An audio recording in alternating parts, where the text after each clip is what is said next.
Hello, I'm Roman Holiday, maker of the Civ 6 and Civ 7 AI mods, and one of the weekly hosts on the Civ Show. And in this video, I've done a ton of research into every single possible hidden bonus in the game. And trust me, some Civs are C tier, and then when you factor in their hidden bonuses, they're insane S tier Civs that you should be picking every single time in both single player and multiplayer. And this is because probably about 50-60% of the bonuses are not displayed when you're considering a Civ to pick.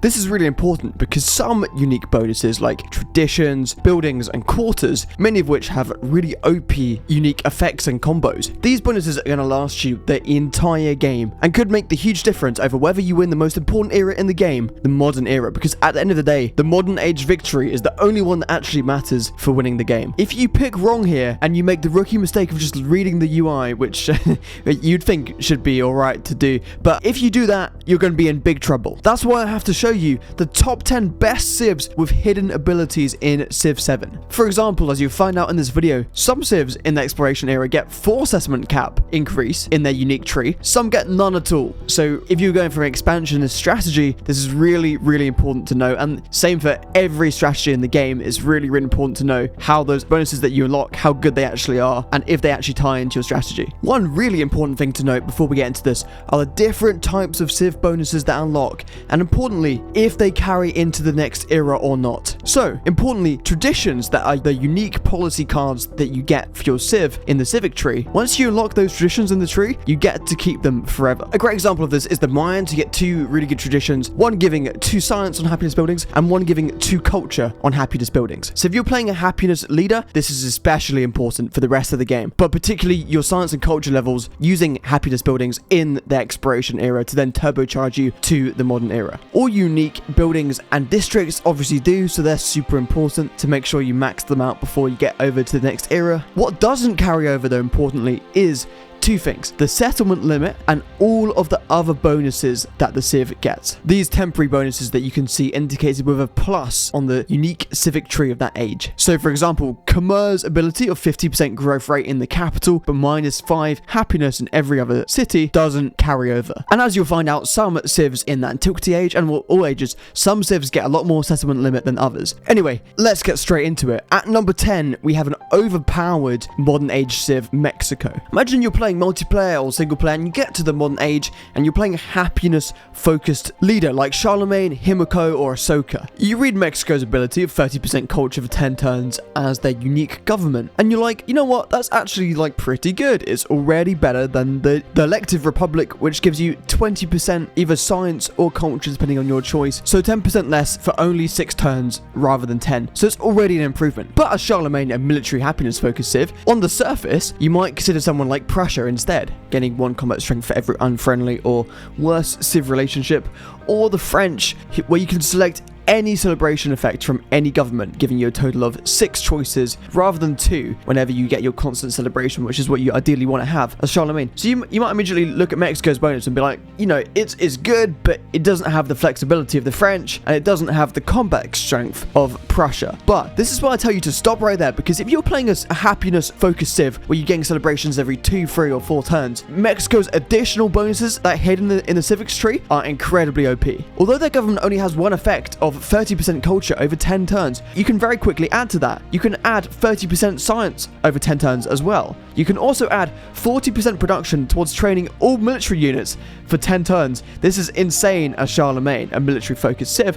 And then finally, you can also add to this government 50% influence towards initiating all diplomatic actions for 10 turns. So if you're getting constant celebrations, you're going to be able to just chain these bonuses. You're going to be getting 30% science, 30% culture, 40% production towards training all military units, and 50% influence towards initiating diplomatic actions, and you're going to be getting these effects constantly. This is so much more powerful than France's ability of that, wow, you get to pick any of the government bonuses, because these Mexican buffs to the celebrations on the civic tree are so good. So on the face of it, France's ability to pick any of these governments anytime does look good, but as soon as you know the hidden bonuses, the fact as Mexico, your Revolucion government can get almost all of these bonuses in a single government for almost twice the amount of turns, you realize that Mexico for happiness and celebration focused strategy is by far the no-brainer. Now, we've seen how insane Mexico is for happiness focused builds like Charlemagne, but there's another leader who's incredibly OP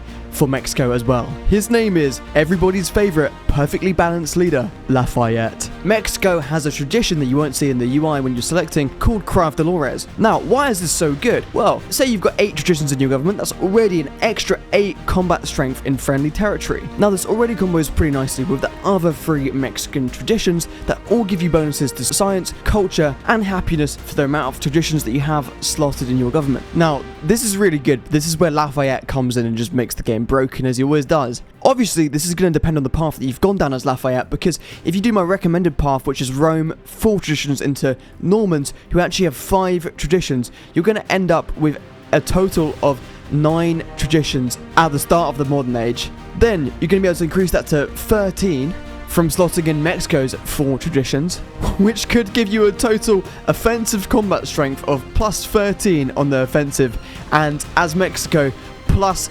26 combat strength, almost invincible on the defensive. And the reason you can put this many traditions into your government is because of course, Lafayette's special ability, the diplomatic endeavor reform, which allows you to have basically infinite policy slots if you just keep spamming this diplomatic action. At number 9, we have the Mughal, who arguably have the most interesting base modern age civ ability, where you get 75% gold from all sources and minus 25% to all other yields. I have a friend whose only strategy in every single civilization game is just to get as much gold as possible and do nothing else. And as soon as I saw this civ, I thought of him. The first reason they're even more powerful than you expect is because of those OP traditions. The tradition Gunpowder Empire, giving you free combat strength for all units. That's really good. Not having any conditions attached to that combat strength is very, very powerful. And then they also have the Moira Sana, which gives you 25% gold towards purchasing anything. With that 75% more gold combined with 25% more efficiency, that means your gold actually goes 218% further. I wish that was me in real life. You also get the bonus 25% gold towards purchasing infantry units. Again, super useful when combined with the free combat strength. But here's the OP bit. You get a bonus where you can buy wonders with gold. Now, this is not explained when you click on the civ, and it's something that's very, very important that you've got to know before you consider which civ to pick. I know Ursa Ryan likes that bonus quite a lot. Next up is Qing, the modern era civ, and they are the most powerful if you're trying to get a combat bonus and you're not playing Lafayette. Now, their surface civ ability is 4 gold, 3 culture, and 2 influence from imported resources, but those imported resources lose 1 science, so already pretty powerful for resources. As unique traditions, you also gain 25% growth rate in towns with a resource assigned to them. I consider this being pretty good actually when they add an extra era, so when you finally get to the future era, which will be the 4th one, then you're going to have even more food, so watch out for that when that does eventually happen. Some very nice food, happiness, and culture bonuses if you're really going into a resource heavy strategy as well. But here's where the bonuses really get insane if you're playing a resource military strategy. With the tradition Banner Army, you gain free combat strength against all land units. And then, with the 10 Great Campaigns bonus, you get 1 combat strength for every leader or city-state you have a trade route with.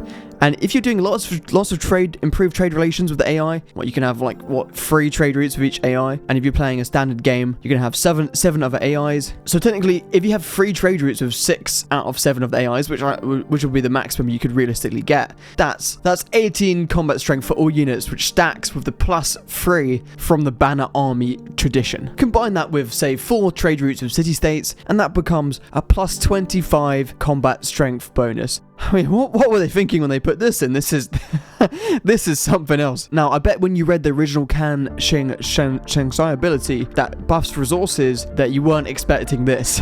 To unlock Sheng, make sure you're playing the Han in the Antiquity era, Ming in the Exploration era, same with Mongolia, or you're just playing the leader Confucius. Alternatively, just make sure you find and improve free Jade resources. The next civ with a very interesting hidden bonus is Songhai of the Exploration Age. Now, depending on your map spawn, it's actually pretty easy to unlock the Songhai.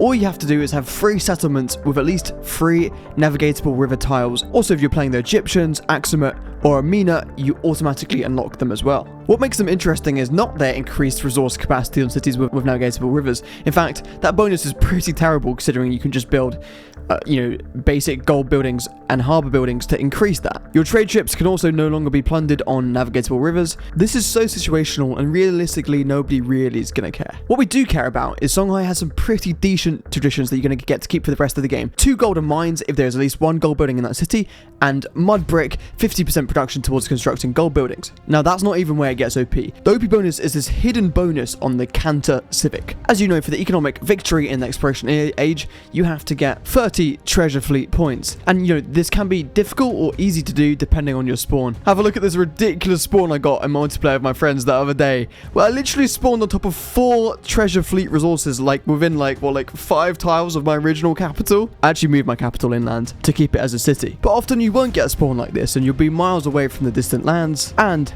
you find out when you get there that the AI has settled it or your friends in multiplayer have settled it first. This secret ability gives your cities on homelands on navigatable rivers the ability to continuously generate treasure fleets for the entire era once you have shipbuilding unlocked. This means you can get more than half of your economic victory points for the exploration era just from having cities on navigatable rivers. This combos super well if you're playing a civ like Hatch Shepsut, who's already going to want to build a ton of wonders and buildings next to navigatable rivers anyway. Oh, look who controls all the islands. It's the Mahajapit, Majahapit, Mapajahit, Mahapajit, Mapajahit, Majapahit. At number 6 we have the Majapahit. Bill Wirtz pronounces it a lot better than me. Now, not all of the bonus is technically hidden here, but this civ is just so OP for culture victory in the exploration age and for science victory at the same time, especially if you're playing a very coastal oriented civ, or you just happen to have a lot of marine tiles, or you're playing a map like Archipelago. As the Majapahit, you gain permanently for the rest of the game 1 culture and 1 production on all marine terrain when you have the Subak card in. You also get the Candy Bentar, where you can easily get 9 culture per building from the +1 culture from coast and navigatable rivers, and you can build them 25% faster with the overbuilding civic masteries, so you can plan ahead by putting a non-ageless building in the antiquity era near the coast or a navigatable river, and then you're going to have 25% production towards this very, very powerful, unique building. Ideally, if you can also be an extra natural wonder as well, that's a plus, because the Meru, the second part of this unique quarter that I'm just about to talk about, will get +2 happiness for every natural wonder tile it's next to. Although I would say that's less of a priority than the culture from the coast and navigatable rivers. Once you combine both of these together, you will unlock the Pura unique quarter that gives you a relic for free per unique quarter you build. And say you manage to build this unique quarter in 9 cities, that's already 75% of the culture victory for the exploration age done without having to have any missionaries, making the culture victory super easy. So especially if you're playing a single age game with your friends in exploration, this could be the civ to pick, as all you need is a few missionaries and a good religion to finish off the culture victory, and then you're free to focus on the other 3 victories as much as you want. And then, with all the buffs to specialists, the buff to quarters, and the really strong adjacency from the Candy Bentor, and to a slightly lesser extent the Mirror as well, depending on if you have a natural wonder spawn, especially with the new Santara Civic giving your culture buildings an extra free culture to buff those specialists even further. And then those specialists being further buffed by Panji by +1, and then Gameland giving an additional 4 culture on those tiles, you should be able to easily get 40 yield on 5 districts, completing the science victory pretty easily as well, and therefore probably beating your friends in an exploration era multiplayer match with 2 out of 4 victory conditions completed very easily, and then that should be enough. Yeah. Next up we have Abbasid or Abbasid depending on your chosen pronunciation. To unlock Abbasid, all you have to do is improve free camels, although that can be quite hard to do. I tend to import a lot of my camels. One of my favorite resources, one of the best ones to import, because then you immediately get more resource capacity. That's a big problem with importing resources, is that you run out of space. But if you import camels as well, you get an extra 2 resource slots per camel, really OP. But if you don't manage to improve free camels, you also automatically unlock Abbasid if you're playing the Egyptians, the Persians, or Ibn Battuta. Now when you see the Civ ability Medina, gain 30 gold for every rural population in the city when you create a specialist, you're like, this is actually quite good. If you have a larger city where 14 tiles are non-specialist tiles, so they're rural, so you got 14 of those tiles, that's 420 gold. That's quite a lot per specialist that you put down. But it's only when you see how many other hidden bonuses they have towards creating specialists, or other indirect bonuses that massively benefit from you having specialists, that's when you see how OP this civilization can be. But one thing you can see when selecting is the madrasa. Yes, the madrasa gets a base yield of 5 science, that's good,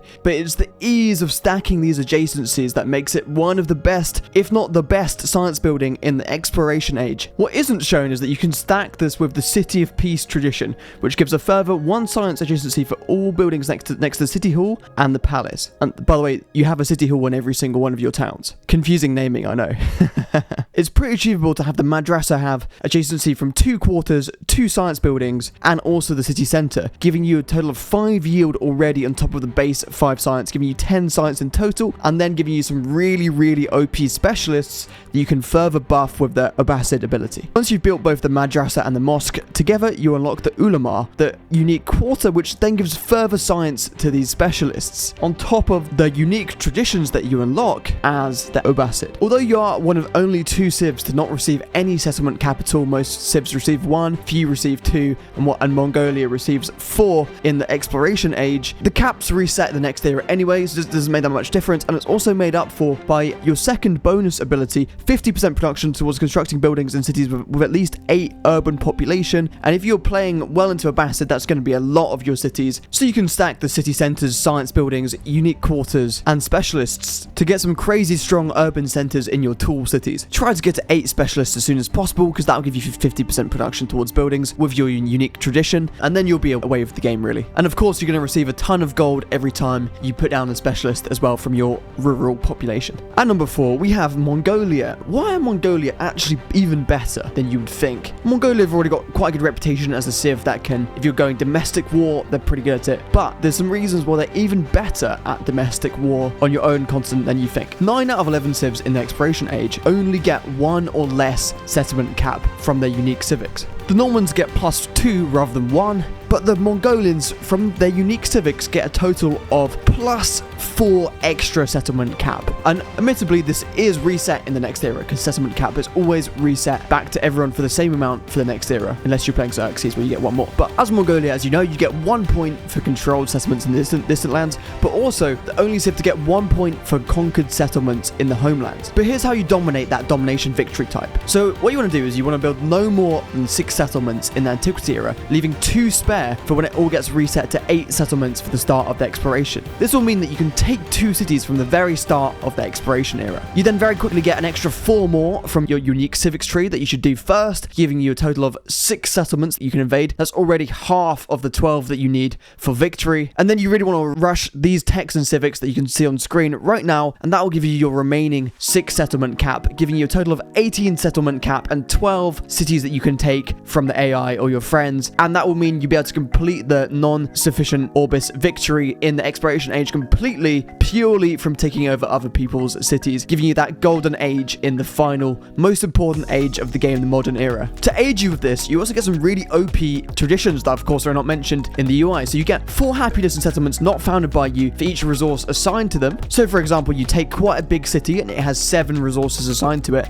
That's a +28 happiness in that settlement. That's huge. Even bigger, you get Jarlig, 25% production in cities not founded by you, and of course, because this is a tradition, this will last the entire game. So taking big cities with lots of production is really important. And then to take those cities, you have the Bag Hatur, I'm probably saying that wrong, tradition, 5 combat strength for cav units. That is, again, massive. You get to keep that for the rest of the game. Also, when you're attacking people, make sure to use the Mongolia unique building. So when you move a unit onto a tile, the movement is restored. This means you can literally, if you build them in a row, you can't build them on a rough river or a tile of a feature. But if you build them on like kind of plains like land, you can literally teleport your cav from one side of your empire to the other without using any movement at all. You also get the Noyon unique commander, and you get 1 for free in the civics tree. This has increased movement, which is of course good, but it gives cav units in the command radius 50% higher flanking bonus. So what you really want to do is get all your cav to attack the same unit, and you want to get as far behind the unit as possible, because the further behind expand, you get your cav behind the same unit you're already attacking, the more flanking bonus you're going to have, and of course that scales by 50% because of the Noyan, and that's already an OP mechanic. So you're going to have 5 from your policy card, 50% flanking, and of course a ton of happiness and production bonuses in all these settlements you found, and then those settlements you found are going to contribute massively towards the victory and therefore your effectiveness in the most important era, the modern era. Next up, we have the Hawaiians. What puts the Hawaiians into the top 3? Well, you can get a metric ton of culture on your marine tiles. The Hokeeper tradition gives you 2 culture on marine terrain. This quickly stacks with the He Nalu Civic that gives you an additional 2 culture on every single marine tile, which is basically all of your coastal tiles for every single city following your religion. That Civic actually gives you 2 relics and a settlement limit, which is nice. Pretty big one. This combos quite nicely actually with Catherine the Great, where 25% of that culture, which is going to be a lot by the way, is converted into science. Although you have to be on the sea in Tundra, which is a bit of a unique scenario. If you're playing an archipelago map with your friends, this is the Civ to pick. You also get 25 culture whenever you expand to a marine tile, which you're going to be doing all the time, and 1 happiness on all fishing boats. So in general, those marine tiles are super good. Make sure to put down the buildings that buff those marine tiles as quickly as possible. To top this all off, you also have the Kappa unique tradition, 50% production towards constructing all culture buildings. Now, this is just such a nice, solid, consistent sprinkle on the top. Well, it's more than a sprinkle on top, it's like a full extra coating of sauce. This is so good. I'm going mad at this point.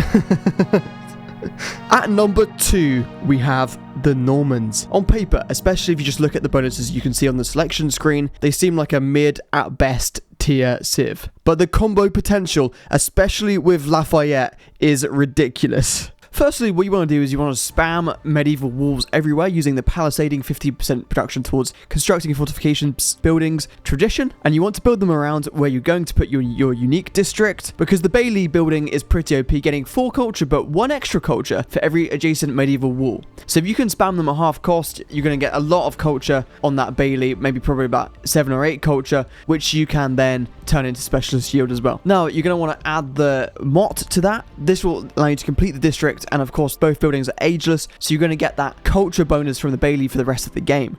But on completing their unique quarter, not only does it have good adjacency and the buildings are pretty strong, you receive a free Chevalier unit, which actually means knight in French. Fun fact for you.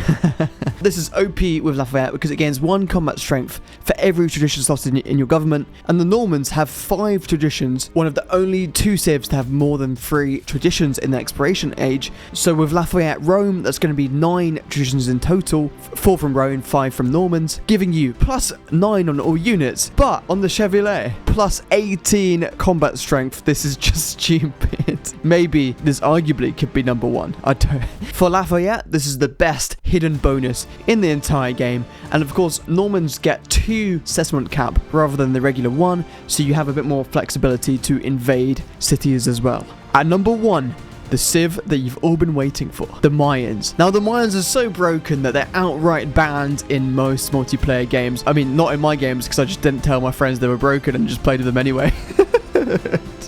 Sorry, I'm sorry. But yeah, I do agree they should be banned in their current state in most multiplayer games, and that's all because of their unique quarter. To get that, you need to build the Kuna, which I believe in its current state is bugged, so it gives 3 science and an additional 2 science if it's on vegetated terrain, but I believe it's bugged and you just a flat 5 science no matter what terrain you put it in. So it's just an OP building, giving way more science than the library, really turbocharges your science at the start of the game, must have building anyway. And then you combine that with the J-Law, pretty good building as well, free happiness, and an additional 1 culture for every adjacent quarter. If you build them together, you get their unique quarter. Why is this so ridiculous? You get 15% of the tech cost as production whenever you research a technology. Now, as the Mayans, you're going to be out-teching everybody anyway, like definitely in antiquity, double, maybe triple what other people have in science. So you're going to be able to really finish the tech tree and probably get to future tech if you're playing well. In this process, you're going to get to build basically whatever buildings you want because you're going to have so much production. You can really build wonders in only a few turns. You have so much production. But the crazy thing is, of course, because this is a unique district, this is ageless. And so this bonus of insane production in all your cities that you build this in, which you should try and do it as many cities as possible, will remain in the exploration era. But even more importantly, it will remain in the modern era. So when you're going for those space race projects, bam, they're done. This is why They should be banned in every multiplayer game for right now. On top of the quarter bonus, they have some really OP traditions that, again, because they're traditions, they carry throughout the entire game. You get 2 science and happiness buildings and 2 culture and happiness buildings. So really what the strategy to do is to rush these traditions and just build a ton of happiness buildings in every city, because you're going to receive 2 culture and 2 science on every one of them. That's why the Mayan AI, understandably, actually has quite a strong preference for happiness as a yield. As the Mayans, your ranged unit is quite weak, but you can buff it with the Miracles of the Twins tradition. This gives all units the poison ability, giving them 3 combat strength against wounded units. Just a pretty nice, solid combat bonus. I mean, Xerxes' entire combat bonus is 3 combat bonus only when you're attacking. I could argue that 3 combat bonus against wounded is better than that. So, you know, it's pretty good. And because it's a tradition, again, that bonus will remain for the rest of the game, helping you keep yourself defended. Additionally, you can spam the scout trap on your friend's tiles, and once you build that scout trap, they literally cannot build a district or a building on that tile unless they actively send a unit to it and get injured themselves. Of course, the AI is not aware of this, and so they won't be able to build a building on that tile after you place the trap down for a long, long time. I would only do this to your friends if you're really, really mean. I actually don't do it personally, but, you know, it is theirs. It's something to be aware of. Additionally, they have the 2 temp bonuses at the end of the civic tree, one giving 10% of the total cost of a technology's cost back as culture when you finish it, and one giving 10% of science back whenever you finish a civic. So all in all, I can't believe the Mayans were not nerfed in the most recent patch. Well, that means that you have even more time to play them yourselves. They combo super well with Harriet Tubman. They combo super well with Catherine, Benjamin Franklin, Ada Lovelace especially, and frankly, most leaders, to be honest. Anyway, thank you very much for watching my top 10 list. I hope you learned a lot, and if you've made it this far, thank you so much. Subscribe if you would like to, and I will see you in the next one. Thank you very much. I've been Roman Holiday. Goodbye.